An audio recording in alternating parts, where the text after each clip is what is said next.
A lot of people will tell you that talking politics at work is off limits. But what happens when your very identity is political?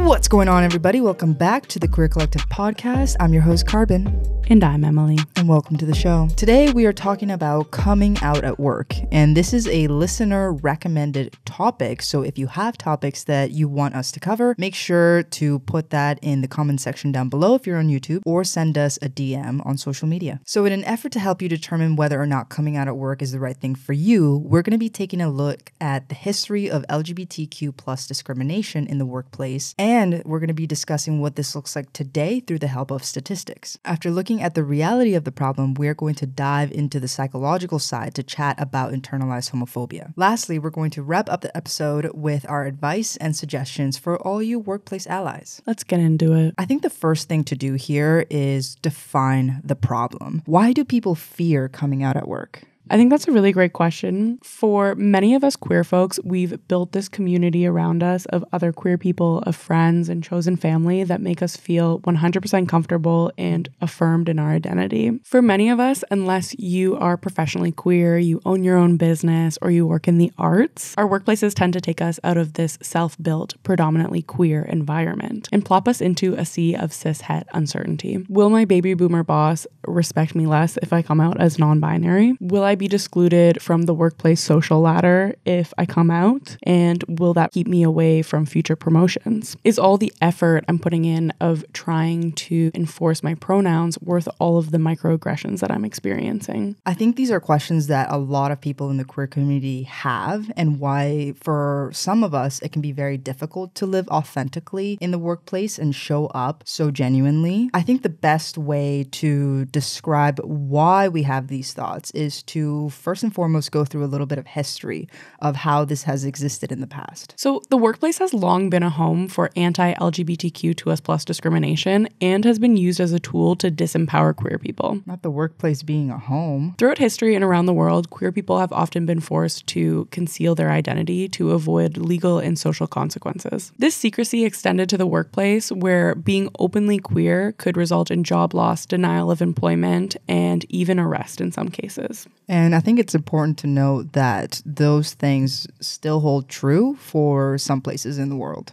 When homosexuality was criminalized across North America, if you were caught doing homosexual behavior, which often happened during bathhouse raids, your name would often be printed in the paper the next day, which would result in your termination from your employment, which was a really big fear for a lot of people. Public outing. A huge public outing. This emphasis on anti-queerness was further ignited during the Lavender Scare, which began in 1953, when President Eisenhower in the United States signed an executive order that terminated all queer people from federal state employment. This was during the heat of the Cold War, when the government believed that queer people were more easily manipulated by communist ideals and foreign spies due to them being sexual inverts. Despite the decriminalization of homosexuality in Canada in 1969, there's no place for the state in the bedrooms of the nation. Police found a workaround to continue criminalizing queer people using sex work-related charges. Between 1968 and 2004, more than 38 bathhouses were recorded to be raided, resulting in sex work-related charges for more than 1,300 people. Then again in the 1980s, anti-LGBTQ2S+ rhetoric in the workplace spiked again during the AIDS epidemic. Due to a huge lack of understanding of how the disease was spread, it was labeled as GRID, a gay-related immune disorder. So everyone at this time was scared, including employers. So what these employers did at the time was they forced their employees to be tested for AIDS and told them that they had to have a negative test result from a doctor to be able to come back into work. Of course, if you weren't able to come into work, you were terminated. Getting fired for having AIDS became so common that activists started to tell gay men not to get tested. Now, it wasn't until 1996 that sexual orientation was added to the Canadian Human Rights Act. This prohibited discrimination based on sexual orientation in federally regulated workplaces. However, discrimination and stigma persisted, especially for trans and gender diverse individuals who were not protected under the Canadian Human Rights Act until 2017, when gender identity and gender expression were included as protected grounds. So our point is, your fears around coming out in the workplace are valid and rooted in history. And with anti-LGBTQ2S+ sentiment on the rise, being apprehensive and nervous around coming out in the workplace is totally understandable. So with with all that history in mind, what is it like to be queer in most workplaces today? Well, to answer this question, we actually did a survey on our Instagram at queer.collective. Go follow us if you want to be part of future surveys. And we asked all of you that exact same question. Via our stories, we found that 20% of respondents do not feel like they can be authentic at work, and 42% said that they only feel partially comfortable. So they hide a part of their identity or don't disclose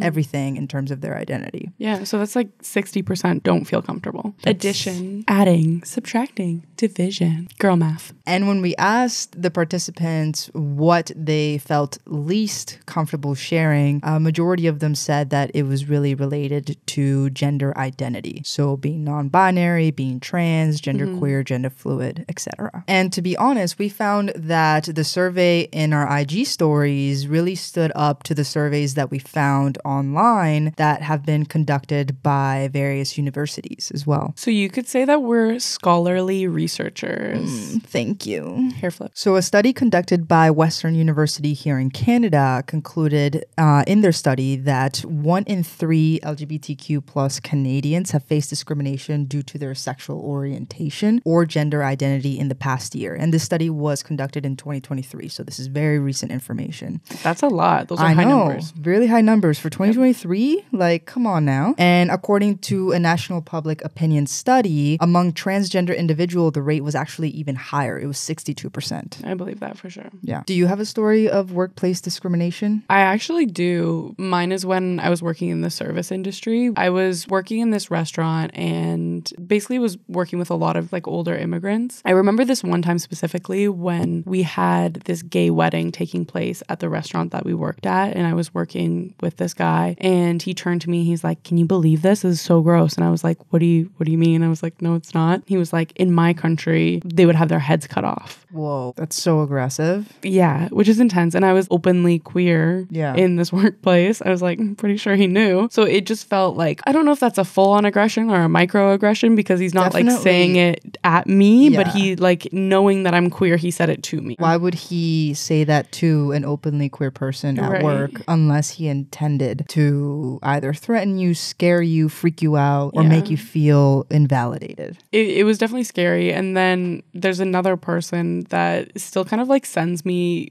really shitty messages to this day, will comment on our YouTube videos and stuff, but he's someone that I worked with over 7 years ago now. And jeez. Yeah. Why are you so obsessed with me? Some of it has to do with internalized homophobia for himself, my perspective. He would say like shitty things to me while I was working there, and then just like continues to like stalk me and say shit like that to this day. Why? Why bother? I don't know. You don't got anything better to do than to follow somebody that you worked with one time 7 years ago? Yeah, but my point is it happens. And I feel like in these like service environments is when it really outwardly comes out, and it's just like super blatant. And then in these higher up, more professional environments, I think where the like super microaggressions start to happen. Definitely. And a very interesting finding came from an individual named Marina Gorsuch, who is a microeconomist and assistant professor at St. Catherine University. And her research focuses on social inequities in the workplace. She ran a study with the question, do LGBTQ plus people in the workplace face discrimination when applying to a wide variety of job industries? Some interesting findings that she has in her study. So the first thing is that 60% of male respondents, so employers that happen to be male, had a strongly discriminatory effect on LGBTQ plus resumes. Right. But female respondents, on the other hand, did not have a statistically significant discriminatory effect on LGBTQ plus resumes, which is very interesting. Ally. Talk Valentina. Male respondents rated perceived gay men's work experience as less useful than that of an identical work experience from a perceived straight man. Not ally. Some other interesting findings here. Gay women tend to make more money than similar straight women. Gay men tend to make less money than similar straight men.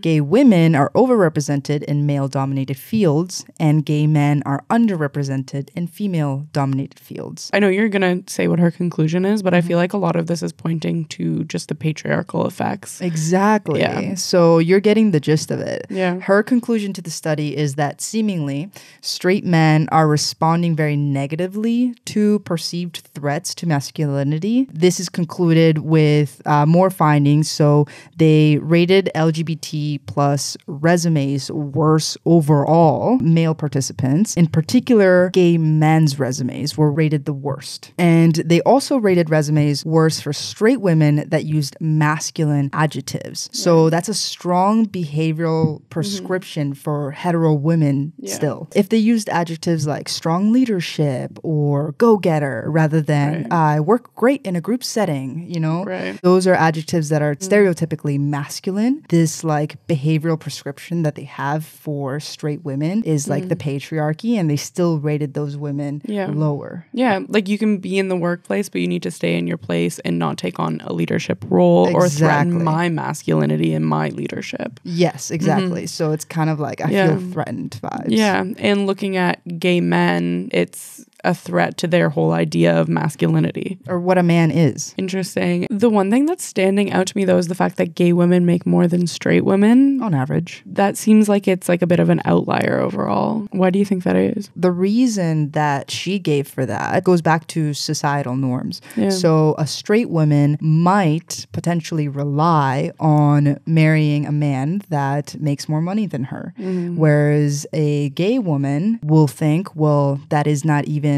a possibility, so I have to make the money for myself. So this goes back to strict binary gender roles. You're saying that like the men employers had negative attitudes towards women who had dominant male adjectives used in their resume, and that's something that I would think would be associated with a high woman earner, you know? Yeah, so another interesting thing about this study is that perceived lesbian women resumes that used these more traditionally masculine adjectives were actually not rated that low because these gay women were given sort of stereotypical cis heterosexual male position in like the male respondent's mind. Does that make sense? Interesting. So they're like one of us. One of the bros. One of us. Have you ever experienced that? Like men thinking that you're one of the bros and like saying weird shit to you? Totally. Really? Yeah, I think it's also because of my appearance. Like I have a little bit more masculine presenting appearance. Yeah. So I think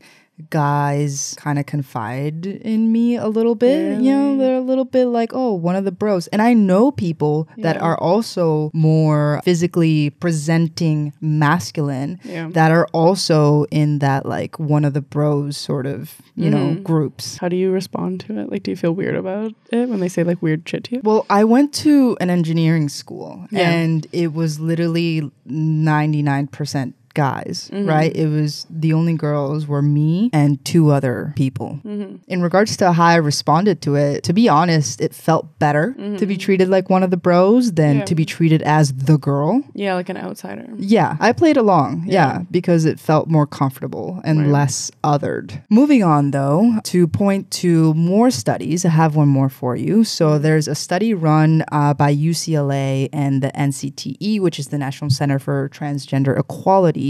And they reported in their study that 90% of trans or gender nonconforming respondents experience harassment and mistreatment in the workplace. 90%. Yeah. That is a huge number. I definitely believe that, and I was expecting that based off of the results on our own survey on our Instagram, just the fact that people felt more uncomfortable about coming out as being trans or gender nonconforming. Yeah. As a society overall, a lot of us in society have become more comfortable with gay and lesbian, but people are still very uncomfortable with trans and gender nonconforming, especially for people who are in boss and upper management position where it's going to be baby boomers and Gen X Xers, a lot of these time, these older people are going to be your bosses, and their attitudes towards trans and gender nonconforming people are even more outdated than a lot of us who have kind of grown up with it being more normalized. Totally. And we even see that in this study. 26% lost a job due to bias. 44% weren't hired. Another 44% believed they were underemployed. 50% were harassed on the job. 22% were denied access to appropriate bathrooms at work. That should be 0%.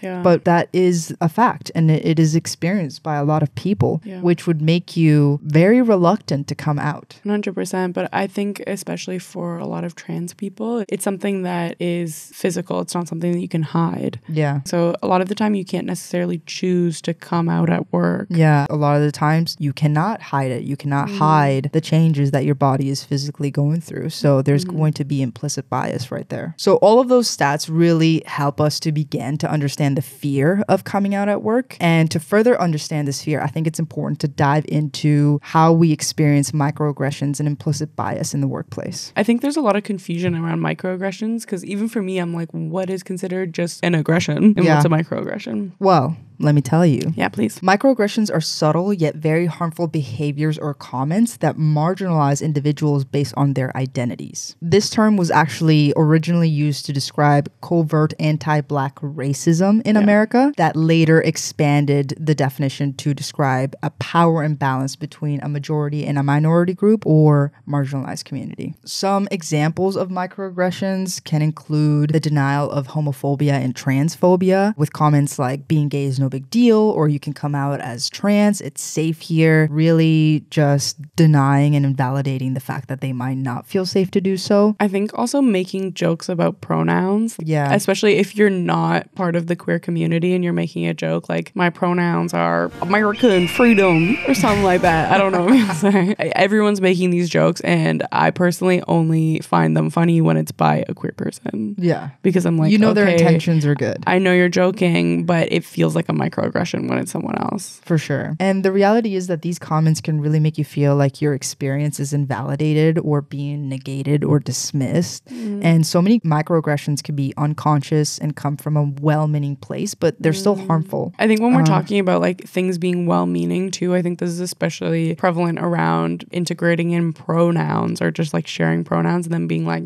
back in my day, everybody just had names or something like that. It's like, okay, Jeff, that's a microaggression. You're making people uncomfortable. Yeah, it's like, it's too hard for me, so let's not do it. Yeah, and it's coming from a well-meaning place. Like they're not trying to be mean about it, but you're making people uncomfortable. So there's verbal microaggressions, but there's also non-verbal microaggressions. And something like this can look like, for example, bathrooms. They are a big non-verbal or environmental microaggression that can exist in the workplace. Not having adequate bathrooms for gender non-conforming people is a microaggression. And the last thing I'll say on that is that in terms of non-verbal microaggressions, even something like shopping for clothes can feel like a microaggression to some people. The fact that clothes are so gendered, right, into men and women clothing, it can make you feel really uncomfortable. I'm a pretty confident person, but sometimes I have that thought of like, are people looking at me because I'm just in the men's section right now and I'm not man's? So that can add a layer of uncomfortability. Then there's also implicit bias. Right. And the difference between microaggression and implicit bias is that implicit bias is an unconscious attitude or belief that affects our perceptions and interactions. So that can manifest as discriminatory behavior, exclusion, or even just casual comments. Would that be like assuming someone has an opposite sex partner? Exactly. So that is implicit bias at its finest. So they call that heterosexism. You know, out there in the world. Them, they. Wherever you are. So yeah, that is the assumption that heterosexual relationships are the norm. Right. So that is an example. I think we do that to kids a lot too. And we should really stop it. Stop doing that. Stop it. Or even assuming that everyone is cisgender and not asking for pronouns and just assuming someone's a she or a he. Yeah, just based on like the cues that they're giving you. Exactly. Yeah. Or their presentation. Yeah. And to be honest, the only microaggression or even just aggression, it felt like more than micro, that I've experienced in the workplace was when I was a personal trainer. I worked at an all-women's gym and I had an undercut and I had a lot of muscles and I looked, I suppose, very masculine. And there was a woman that came in and she was being shown around the gym, given a tour. And the girl that was given the tour was like, oh, we also offer personal training sessions, da-da-da-da. There's one of our personal trainers. She can take you through this, this, and that. And the lady was like, is that a man? And I was like, oh. After she already said she. Yeah, just because of how I looked and her biases around how women should look. That made me feel really uncomfortable. I like hid away after that. She said that out loud in front of you? Yeah, it was not nice. That was really the only time that I experienced aggressions or microaggressions, whatever you want to call it, at work. Thankfully, all the other times that I've been part of a group work environment, it has all been really welcoming. Like I was saying, in the service environment, it happens so often in such an overt way. Yeah. But when you start to like get into more like office jobs, it starts to become more covert. I do also have a story that I would like to read from somebody who experienced a microaggression in the workplace and how it affected them. Yeah. And this was October 2nd, 2019 by a man named Patrick Kelleher. Okay. So pretty recent.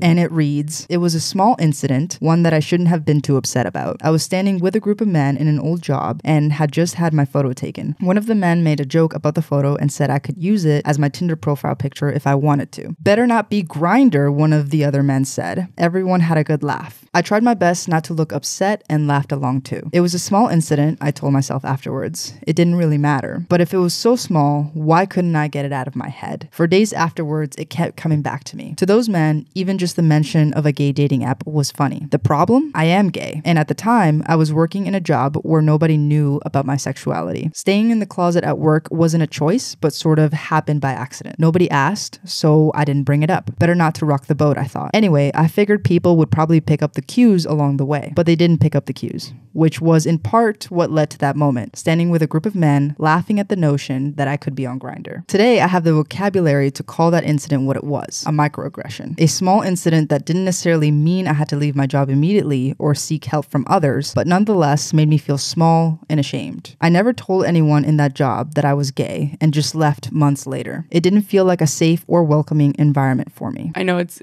showing microaggressions, but also I think it demonstrates how you can potentially be left out in group settings at a workplace when you come out of the closet. These guys wouldn't have said that to him if they knew he was gay. He's included right now because he's in the closet at work. He's included in their inside joke. Like I was saying to you about you being kind of included in men's side comments because they think you're a safe person to say weird shit to. It's like in this setting, all of these guys at work think he's a safe person to be homophobic to, even though he's actually gay. So if he had already came out of the closet in this workplace environment, would he have been left out of this group environment and then potentially ostracized and skipped over for promotions? Potentially. Yeah, it's possible that he could have still been included in the group dynamic, like the social group dynamic, but he found out the hard way that these men were actually pretty homophobic. Would that have meant that he would get skipped in terms of job promotions or in terms of future group outings? My guess is that probably. And I think this really shows that when a workplace isn't an overtly safe space, and this comes from the top down, it's like every single level, this is the rhetoric that is being shared by the employer. This is a safe space, and everyone kind of follows suit with that. This stuff can happen, and it really shows what homophobia and transphobia look like in a society where we still have these protections. Like I was reading in the historical context of how in Canada it's protected in the Canadian Human Rights Act. Our gender identity and our sexual orientation are both protected, but these things happen in secret and you're ostracized potentially without you knowing. And we even have some more examples of this, quick ones, from the replies on our Instagram stories where we asked you if you've experienced microaggressions at work. So I'd like to read a few of those to you.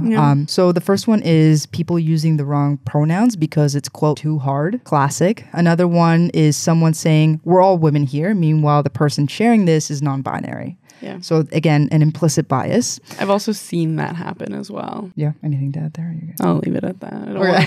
I don't want to Yeah. out specific workplaces or anything like that's that, fair. but I have seen that happen, and then I've seen the consequences of someone feeling really uncomfortable and unsafe in an environment because they don't identify as a woman. Super uncomfortable feeling. So this next person's a teacher, and they said, quote, "A mom told my principal that I'm turning the students trans just for acknowledging that trans people exist." Ma'am, no, she is not, ma'am. She literally cannot turn your kids trans. I don't like them putting chemicals in the water that turn the friggin' frogs gay. The last one is in a group work setting. Everyone was asked to intro themselves with their pronouns, and then everyone forgot and reverted to assuming pronouns. I think that's also why it's important to have those kinds of follow-ups of like, okay, including your pronouns in your signature, including your pronouns in like your Zoom name, including your pronouns in all these other ways too. So it's like, it's a constant reminder, and everyone isn't allowed to just revert back to this implicit bias. Yeah, and I think it's also important to remember that people are going to forget if it's something that's new to them, and they're probably going to make mistakes. But that doesn't mean that they should stop trying, and it doesn't mean that we should stop trying to educate. Now that we've explored all of the history and how we even experience microaggressions and implicit bias today, I want to ask you, do you think that we should come out at work? And if so, how should we go about doing it? Yeah, that's a good question. And I have 3 potential answers to it. Okay, hit me with them. My first one isn't necessarily the route that I would take, but it all comes down to your own situation and what you think is best for you in terms of your career trajectory, your safety, and your overall enjoyment at work, like how your social interactions are going to be. And that really can only come down to a case-by-case basis. But the first is that your work is exactly that, a workplace. And you can separate it if you want to from your personal life. A lot of people do, who are people who aren't even queer. So many people just like to keep those spaces very, very separate. And that's something that you can do if you want to do. I personally don't think it is the exact same as not coming out to your family, for example, or not coming out to like your close friends and constantly having to hide yourself. It's like at the end of the day, if you want to sort of like keep them separate, that's something you can do if it feels right for you. And I think especially if you feel like you're in a workplace where you feel like you'll potentially get passed up on promotions or you'll be excluded in certain like social environments and it will really hinder your future career path, then I think keep that into consideration. But with that being said, the second is my own perspective and my own opinion of what I've done. And that is that masking is really hard. Yeah. So for me, I couldn't do number 1. And that's why I'm not in a job or in like a career path where I feel like it would be better for me to mask, because for me, it's like I can't mask a single part of my life. Like I can't mask the fact that I'm queer. I can't mask the fact that I have ADHD. I can't mask the fact that I'm like really eccentric and weird. Like none of these things can be held down.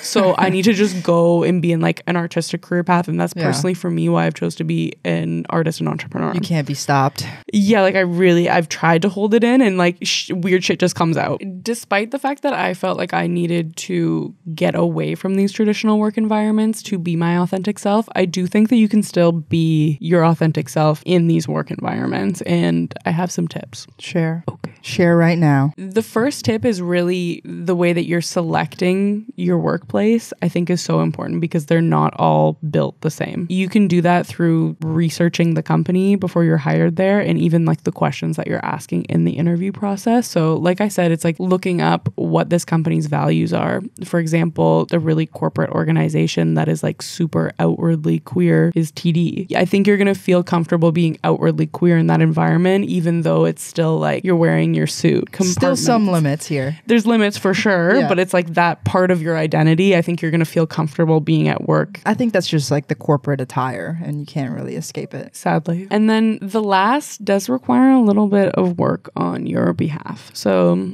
depends if you want to do that. If you are at a job where you're feeling a little bit uncomfortable, there's some like slight microaggressions happening around you, but you like your job and you don't want to leave it, then you can take it into your own hands to try and change the work environment. So either like going to HR and having a conversation with them. If you don't have that, then trying to form a queer work group where you talk about making these changes in your work environment and leading the way and educating the people who are doing these microaggressions and trying to make that change that you want to see. Inadvertently, that would would lead to them hiring more queer people in the future as well, and like making it a safer space for other people. Yeah, it does require more work though. A lot more work. So that's like really up to you. Again, I just dipped. So no shame. No shame at all. So let's say that I do want to come out at work. Do you have any tips for me? Of course. The first one is set the tone. And this is really similar to, we did a whole episode on coming out to your family specifically. And this does have a little bit of overlap. Of course, it's less personal and less emotional. And that's kind of how you want to set the tone. But setting the tone in kind of any important conversation is a good thing to do. Agree. So present the information in the same way that you want people to respond to it. For example, if you want a nonchalant response, then present the information in a nonchalant way. Like, hey, by the way, I go by they, them pronouns. Love that. And just like keep it casual, and then they will respond casually to you. If you want it to be celebrated that you've decided to start your transition, then present it in a celebratory way, and then people will get excited with you. A lot of the time, people, especially if they're new to queerness and they don't really understand, they've never had someone come out to them before, they're really looking for the cues because they don't know how to react. They are unfamiliar to this territory, and a lot of the time they just don't want to offend you or say the wrong thing. They'll be watching you for the cues of how to react. That is a good point. Humans in general tend to mimic the actions of the person in front of them that they're having a conversation with.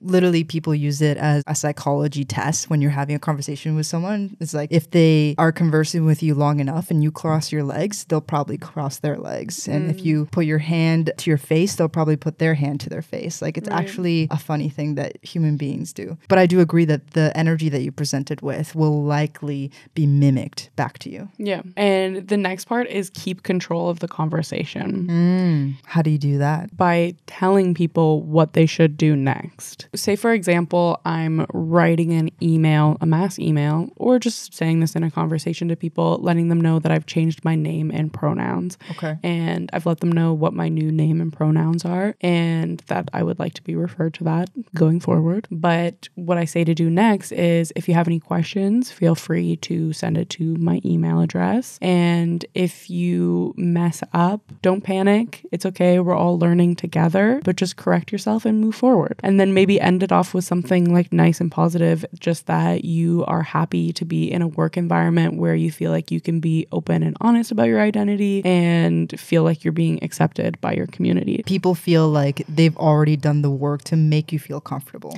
Exactly. So they're like, okay, I'm going to keep doing that. Nice. I like that. Yeah. And they know what to do next. It's like, if you have a question, email me. And if you mess up, don't freak out. Just correct yourself and move on. So it's like you've told them what to do next. Cool. I like it. Period. On the other side, I kind of want to chat about what allies should do. So if you are having someone come out to you in a workplace environment, ooh, what do you do? So the first is just to listen with an open heart and an empathetic ear. Poetic. And then the next piece is really around the question asking. So if you're unfamiliar with something, I think this comes up a lot, especially around like people being non-binary and trans, is like, if you have a question, first ask yourself if this question can be answered by Google. Most likely. If it can't, what do you do? Then ask yourself another question. Is this question appropriate for me to be asking a colleague? Because a lot of the time it might be too personal of a question and none of your business. Think about it, like if it's roles reversed, say it's like a question about genitals or something, just like something weird about top surgery, bottom surgery. It's like, would you ask another colleague about that? Probably not. Probably not. So don't.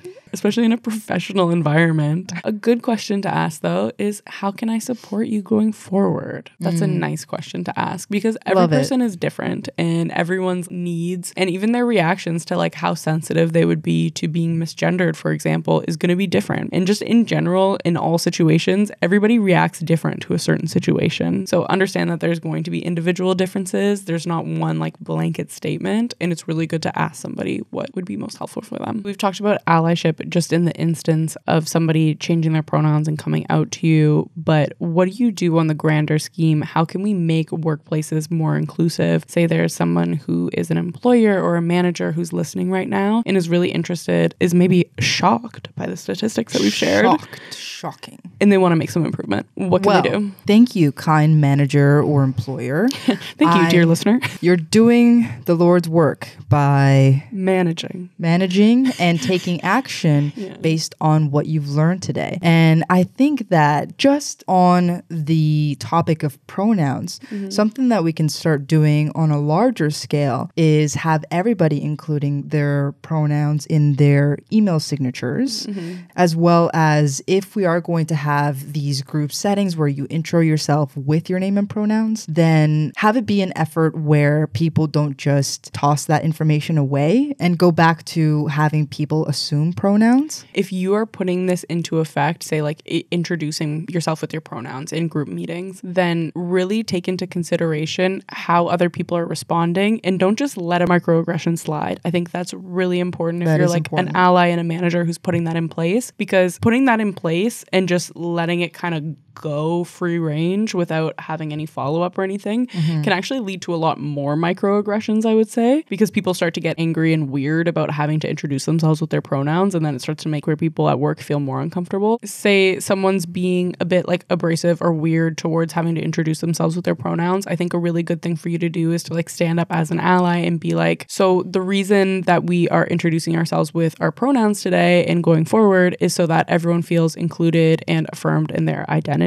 And that's something that is really important for us at company. Boom. Insert company name. Insert company name. Yeah. And as much as queer people do tend to speak up, it is and it has to be a joint effort. So especially in insert company name here. It's really important there at company name. Yeah. Another thing that we can do, and we've all heard of this, which is diversity and inclusion training. I know that a lot of people get pissed at diversity and inclusion type of trainings because a lot of them see it as just a very surface level thing that doesn't hold very much substance. But I think intention matters and frequency of said training matters. You can't have one workshop and call it a day and be like, yep, everyone is inclusive and they're all trained on it. I think continuously following up on that creates more awareness and acceptance when it comes to LGBTQ plus issues and just gender nonconforming people, pronouns, etc. I think a key ingredient to the diversity and inclusion training is also to have queer people have a say. Put them in positions of power when it comes to policy changes, when it comes to inclusive workshop training changes, because they really know what the discriminations are when it comes to queer issues and they know what they want to change. Those are really important factors to take into consideration. Don't assume that you know what the workshops or the training should be, especially if you've never experienced said discrimination yourself. Consulting is important. But that is everything that we have for you today. If you like this episode, make sure you click subscribe. And if you're listening on your favorite podcast app, make sure to give us a 5-star review. It really helps us and we would really, really appreciate it. If you're having a hard time coming out to, say, your immigrant parents, make sure to click that video right over there because we did a whole episode on a really great coming out technique that worked really well for both of us. That is everything that we have for you today. And until next time, peace and love. And thanks for watching. Insert company name here.